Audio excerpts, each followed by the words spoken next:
बहुत समय पहले की बात है। एक 40 साल के ऊपर का आदमी था जिसकी पत्नी बीमारी के कारण चल बसी। पत्नी के जाने के बाद वो बहुत ज़्यादा अकेला हो गया। घर में उसका साथ देने वाला कोई नहीं था। अकेला घर उसे काटने को दौड़ता था। उसने ये निश्चय किया कि उसे शादी कर लेनी चाहिए, लेकिन तभी का समाज ऐसे नहीं था कि उसके उम्र के साथ मेल खाने वाली कोई लड़की उसे आसानी से मिल जाए, क्योंकि सारी लड़कियों की शादी हो चुकी थी और विधवाओं के साथ शादी समाज अलाउ नहीं करता था। तो उसे शादी जो करनी पड़ी वो एक कम उम्र की लड़की से शादी करनी पड़ी। अब ये जो नई दुल्हन थी उसे अपना ये बूढ़ा पति पसंद नहीं था। उसे लगता था कि क्या मेरी शादी ऐसे इंसान से करवा दी गई है जो मुझसे 20-22 साल ज़्यादा है। वो हमेशा अपने पति से दूर दूर रहती थी, उससे नज़दीकी नहीं बनाती थी, हमेशा उनसे बात कम से कम करती थी। इस बात को लेके वो बूढ़ा आदमी दुखी था, वो खुश नहीं था। एक दिन हुआ ऐसे कि रात को उस नई दुल्हन ने कुछ आवाजें सुनी। उसे समझ में आया कि घर में उसके और उसके पति के अलावा भी कोई और है। कुछ आवाजें आ रही हैं। वो डर गई और उसने डर के ही अपने पति का हाथ थाम लिया, उन्हें गले लगा लिया। पति अचानक से उठ गए। उसने कहा कि मुझे लगता है घर में कोई है।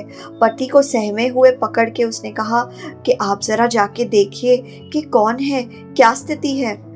पति ने कहा ठीक है, तुम घबराओ नहीं, चुपचाप यहाँ पे बैठी रहो और अंदर से कुंडी लगा दो, मैं बाहर जाके देख के आता हूँ। और पति बाहर गया, जाके कमरे के अंदर ढूंढा और उसे किचन में जाके एक चोर नजर आया। जैसे ही चोर को उसने देखा, चोर ने उसको देखा।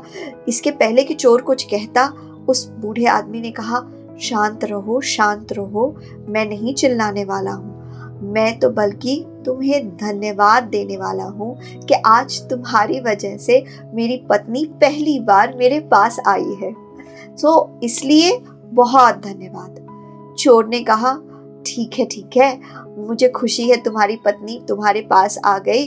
तुम्हारे पास चुराने लायक वैसे भी कुछ खास नहीं था, लेकिन जब भी पत्नी के पास जाना हो या उसे पास बुलाना हो और ऐसा ही कुछ करवाना हो तो मुझे बुला लेना, मैं वापस से आके कुछ आवाज कर दूंगा। ये कहानी हमें बताती है कि अगर आप एक समझदार इंसान हैं तो समस्या के प्लस साइड को आप जरूर देखेंगे। आप ये समझेंगे कि समस्या में एक पॉजिटिविटी भी हो सकती है। जैसे कि जब किसी देश में बाहर से आक्रमण होता है तो देशवासी एकजुट हो जाते हैं, फिर वो विभाजित नहीं रहते धर्म के नाम पर या फिर पैसों के नाम पर या जातिवाद के नाम पर। वो सब एकजुट हो जाते हैं क्योंकि आक्रमण बाहर से हुआ है। जब हम बीमार हो जाते हैं या हमें कोई लाइफस्टाइल डिसऑर्डर हो जाए, जैसे कि डायबिटीज़ या ब्लड प्रेशर, सो बहुत सारे लोग हेल्थ को लेके बहुत कॉन्शियस हो जाते हैं। इसके पहले तक वो मुंह में कुछ भी ठूसे जा रहे हों, लेकिन एक बार उन्हें पता लग गया कि लाइफस्टाइल डिसऑर्डर उन्हें हो चुका है, उसके बाद से वो अपने खाने पीने को लेके और एक्सरसाइज को लेके बहुत ज़्यादा कॉन्शियस हो जाते हैं। ऐसे कितने सारे स्टूडेंट्स हैं जो फेल हो जाने के बाद अपनी पढ़ाई को लेके सीरियस हो जाते हैं और सारे बुरा प्रभाव लाने वाले दोस्तों से दूर हो जाते हैं। तो मेरा मैसेज यही है कि चाहे जो भी समस्या हो रही हो, ये देखो कि इस समस्या के कारण ही आने वाले समय में क्या फ़ायदा होने वाला है। चाहे जितनी भी डिफ़िकल्टी में आप हैं, उसमें कुछ ना कुछ तो अच्छा है होगा। उस चीज़ को पहचानने की कोशिश कीजिए। आपके मूल्यवान समय के लिए धन्यवाद।